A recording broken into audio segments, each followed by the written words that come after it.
ব্যাংকে ট্রানজ্যাকশানে দেখাতে হবে, যেটা হচ্ছে স্যালারিটা প্রত্যেক মাসে মাসে যেন আপনার ব্যাংকে যায়, ইভেন একটা ভালো একটা অ্যামাউন্ট আপনার থেকে যায়, সেভিংস থেকে যায়, যা দিয়ে আপনার এক্সপেন্সগুলো বিয়ার করবেন।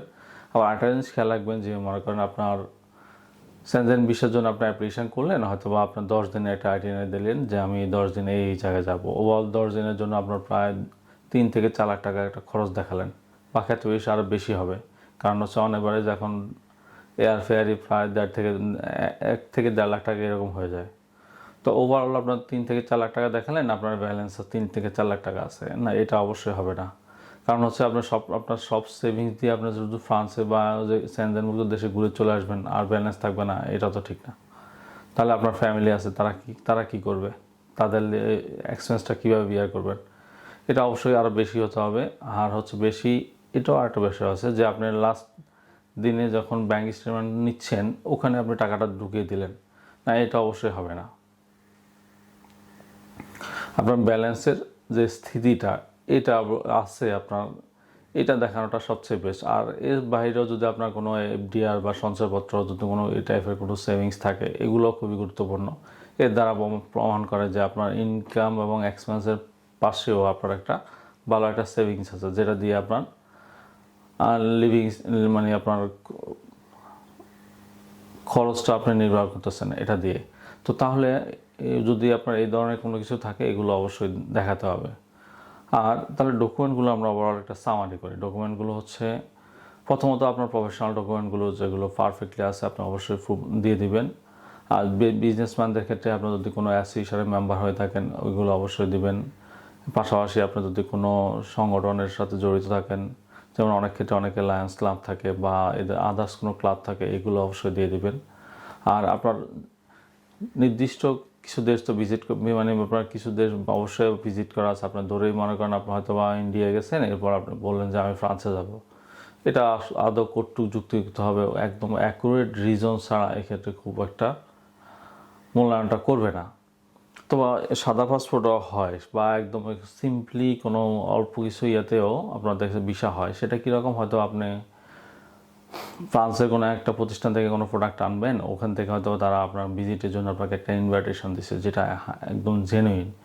ইনভাইটেশনের সাথে কিন্তু যে প্রতিষ্ঠান বা যে ব্যক্তি আপনাকে ইনভাইটেশন দিচ্ছে তার পারফেক্ট ডকুমেন্টগুলো থাকে। ইভেন অ্যাপ্লিকেশন করার পরে তারা তার সাথে কন্ট্যাক্ট করে, সে যদি ওভারঅল রেসপন্স করে তাহলে আপনার ভিসা একদম সাদা পাসপোর্টে বা 2-1টা দেশ ভিজিটও কিন্তু ভিসা হবে। তো কারো যদি মনে করেন আপনার বিজনেসম্যান হয়ে থাকেন, আপনার খুব একটা ভিজিট আছে মানে অল্প আছে, মনে করেন 2 বা 3টা দেশ আছে, তারপর আপনি চাচ্ছেন সেনজেন ভিসা করার জন্য বা আপনি সেনজেনে ঘুরতে যাবেন, তো এই ক্ষেত্রে আপনার একটা প্লাস পয়েন্ট হতে পারে হয়তো সেনজেনভুক্ত যে কোনো দেশে আপনার যদি ফ্রান্স এম্বাসিতে দাঁড়ান, আপনি একটা প্লাস পয়েন্ট হিসেবে রাখতে পারেন যে ফ্রান্সে হয়তো যে কোনো বিভিন্ন সময় বিভিন্ন ফেয়ার হয়, এরকম একটা ফেয়ার থেকে আমরা একটা ইনভাইটেশন আনলেন। এই আরও সুবিধা হয় যে আপনি যে এই বিজনেসটা করেন ওই রিলেটেড প্রোডাক্ট যদি ওই ফেয়ারে থাকে, তাহলে আপনার জন্য আরও ভালো একটা দিক। এটা আপনার একদম স্ট্রং একটা সাইড হয়ে যায় যে আপনি এটা বুঝাতে পারবেন যে আমি এই প্রোডাক্টে বিজনেস করি, এই প্রোডাক্টে একটা ফেয়ার হচ্ছে, ওখান থেকে আমাকে আমার যার থেকে আমি প্রোডাক্টটা কিনি সাপ্লায়ার আমাকে ইনভাইট করছে, আমি এই আমার ইনভাইটেশন লেটার। তো এইসব ক্ষেত্রে বিষয় কিন্তু হওয়ার পসিবিলিটি খুবই বেশি, এটা আপনাকে খুব সামনে এগিয়ে রাখবে। আর আপনার প্রতিষ্ঠানে ব্যাঙ্ক স্টেটমেন্টের পাশাপাশি আপনার পার্সোনাল ব্যাঙ্ক স্টেটমেন্টও দিয়ে দিবেন। কারণ হচ্ছে একটা তো প্রতিষ্ঠানের আর আপনার পার্সোনালও কম বেশি লেনদেন থাকবে বা কিছু সেভিংস থাকবে, এটাও স্বাভাবিক। প্রতিষ্ঠানটা তো প্রতিষ্ঠানেরই আছে, তো দুটো দিয়ে দেওয়াটা সবচেয়ে বেস্ট। আর তুলনামূলক হচ্ছে আপনার ফ্রান্স এম্বাসিতে অ্যাপ্লিকেশনের ফিও তুলনামূলক এখন বর্তমানে কম। কারণ হচ্ছে আপনার যদি ইটালি বা বিএপিএসের মাধ্যমে জমা দেন, সেক্ষেত্রে বিএপিএস তাদের একটা এক্সট্রা চার্জ কাটে, কিন্তু ফ্রান্স এম্বাসিতে সরাসরি জমা দিলে এক্ষেত্রে এই চার্জটা হয় না। তো এই ক্ষেত্রে ফ্রান্স এম্বাসি এখন বর্তমানে তাদের ফি নিচ্ছে 8,758 টাকা, যেটা হচ্ছে আপনাকে ক্যাশে দিতে হয়। অ্যাম্বাসি যখন ইন্টারভিউ দিবেন, ইন্টারভিউ শেষে আপনার থেকে ক্যাশে নিয়ে নেবে, এটাকে অবশ্যই ক্রেডিট কার্ডে দেওয়া যাবে না, এটা অবশ্যই খেয়াল রাখতে হবে। আর ভিসা অ্যাপ্লিকেশনের সাথে আপনাকে যে ডকুমেন্টগুলো, আপনার প্রফেশনাল ডকুমেন্ট তো দিলেনই, এর পাশাপাশি হচ্ছে আপনার ফ্যামিলির পার্সোনালদের ডিটেলসও দিয়ে দিবেন, প্লাস হচ্ছে আপনার ফ্যামিলি বা আপনার দেশে যদি কোনো অ্যাসেট থাকে এগুলোর ভ্যালুয়েশনও দিলে বেস্ট। কারণ হচ্ছে তো এতে যে ইন্টারভিউ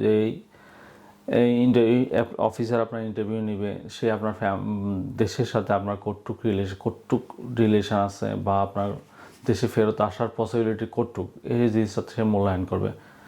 ওভারঅল একটা জিনিস মাথায় রাখবেন, অফিসার আপনার ইন্টারভিউ নিচ্ছে আপনাকে ভিসা দেওয়ার জন্য।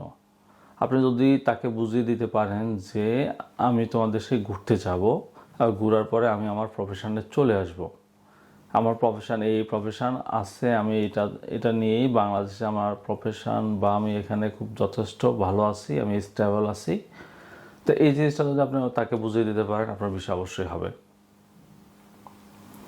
আর হচ্ছে যারা ম্যারিড থাকেন তাদের ক্ষেত্রে হচ্ছে আপনার ম্যারেজ সার্টিফিকেটটা দিয়ে দেবেন। তবে তাদের ক্ষেত্রে অবশ্যই জিজ্ঞেস করবে আপনি ফ্যামিলি বা বাচ্চা কাচ্চা কেন নেবেন না। এই জিনিসটাকে আপনার খুব কৌশলে সুন্দর করে তাকে বুঝিয়ে দিতে হবে। তবে অবশ্যই এটা বলতে যাবেন না যে আমি নেক্সট টাইম আমার ওয়াইফকে নিয়ে যাব, তাহলে সে এটাকে হয়তো নেগেটিভ দিকেও বিবেচনা করতে পারে। এটা আপনার ওনাকে সুন্দর করে বুঝিয়ে দেন যে আমার ওয়াইফের এই সমস্যা আছে বা যেই রিজন আছে ওকে একটা সুন্দর করে বুঝিয়ে দেন, কিন্তু নেক্সট টাইম বলা যাবে না। তবে ফ্রান্স এম্বাসির ডকুমেন্টের ক্ষেত্রে অবশ্যই আপনাকে আরেকটা জিনিস খেয়াল রাখতে হবে, বা ফ্রান্স এম্বাসি বা সেনজেনভুক্ত এবং ইউএসের ক্ষেত্রে আপনাকে একটা ফরওয়ার্ডিংটা লিখতে হবে। এই ফরওয়ার্ডিংটা অবশ্যই গুরুত্বপূর্ণ। ফরওয়ার্ডিংটা হচ্ছে আপনার বর্তমান, ভবিষ্যৎ এবং আপনি কি প্রফেশনে আছেন, কি করছেন, কই গেছেন, এই সব ডিটেলস। আবার আপনি ফিরে কোথায় যাবেন, ইভেন হচ্ছে আপনি কবে ফেরত আসবেন, এই জিনিসগুলো কোন হোটেলে থাকবেন, এই ডিটেলসগুলো আপনাকে ফরওয়ার্ডিংয়ে অবশ্যই সুন্দর করে লিখতে হবে। ভিসা অ্যাপ্লিকেশনের ক্ষেত্রে ফরওয়ার্ডিংটা অবশ্যই গুরুত্বপূর্ণ। যদিও আপনার বাকি সব তো ডকুমেন্ট, এটাকে আপনাকে ঠান্ডা মাথায় চিন্তা করে এটাকে লিখতে হবে। আর এর বাইরে হচ্ছে আপনাকে যে একটা হোটেল বুকিং আপনি যে আইটিনারি দেখাচ্ছে আপনার ফরওয়ার্ডিংয়ে যে জায়গাগুলো মেনশন করতেছেন, ওর যে এলাকাগুলো থাকতেছেন, মানে যেই জায়গাগুলো আপনি ভিজিট করবেন ওর আশেপাশে আপনাকে হোটেলগুলো নির্ধারণ করতে হবে। যেমন একটা উদাহরণ দিচ্ছি, যেমন আপনি বলতেছেন যে আমি হচ্ছে এই ঢাকায় একটা জায়গায় ভিজিট করব, কিন্তু আপনি হোটেলটা নিলেন চিটাগংয়ে, এটা অবশ্যই যেন না হয়। আপনাকে তাহলে ওই যে জায়গাগুলো ভিজিট করবেন ওই এলাকার আপনার হোটেলটা থাকাটা বেস্ট। বেশিরভাগ ক্ষেত্রে ওই শহরটাই মেনশন করবেন যে ওই শহরে থাকতেন আপনি, ওখানে হোটেলে থাকতেন, ওই জায়গাগুলো ভিজিট করতেছেন। তো যখন আপনার ফরওয়ার্ডিংয়ে জায়গাগুলো লিখবেন আপনার গুগল ম্যাপে ওই জায়গাগুলো লোকেশন দেখে নেবেন। আর কিছু জায়গার নাম অবশ্যই মনে রাখাটা বাঞ্ছনীয়, কারণ এতে তো করে যে অফিসার আপনার ইন্টারভিউ নেবে সে বুঝতে পারবে যে আপনি জানেন বা আপনি এই জায়গাগুলো সত্যিই ভিজিট করবেন। আপনার কাছে জায়গাগুলোর নাম যদিও হচ্ছে ফ্রান্সে, যেহেতু জায়গাগুলোর নাম আমাদের জন্য একটু উচ্চারণ করা কঠিন, তারপরও চেষ্টা করবেন কিছু জায়গা বা কিছু হোটেলের নাম যেন আপনি বলতে পারেন। এটা অবশ্যই খেয়াল রাখবেন। আর যদি মনে করেন আপনার আইটিনারিতে কয়েকটা দেশ থাকে, তাহলে ওই কয়েকটা দেশে আপনি যেই দেশে যদি কতদিন থাকবেন এবং হচ্ছে আপনার ফেরত আসার উপরে ভিত্তি করে টিকিটটা ওইভাবে সেট করবেন। আর এতে যেন ফরওয়ার্ডিংয়ে এবং হোটেল বুকিং এবং টিকিটে যেন গড়মিলটা না হয়, এটা অবশ্যই একটু ঠান্ডা মাথায় খেয়াল করবেন। কিন্তু এগুলো খুব ছোটোখাটো বিষয়, কিন্তু অনেক সময় এগুলো খেয়াল করে। আর ফরওয়ার্ডিংটা তো মোটামুটি খেয়াল করে, এর উপরে ভিত্তি করে ফরওয়ার্ডিং এবং ডকুমেন্টের উপর ভিত্তি করে আপনাকে কোশ্চেন করবে। যদি খুব অল্প সময়ে করে তারা, আর যারা অফিসার ইন্টারভিউ নেয় তারা আসলে এসব বিষয়ে দক্ষ, তারা রেগুলারই এই বিষয়টা ফেস করতেছে, তারা আপনার অ্যাপ্লিকেশানের গ্যাপ কোন জায়গায় খুব সহজেই দেখতে পারে। তো ওভারঅল খেয়াল রাখবেন।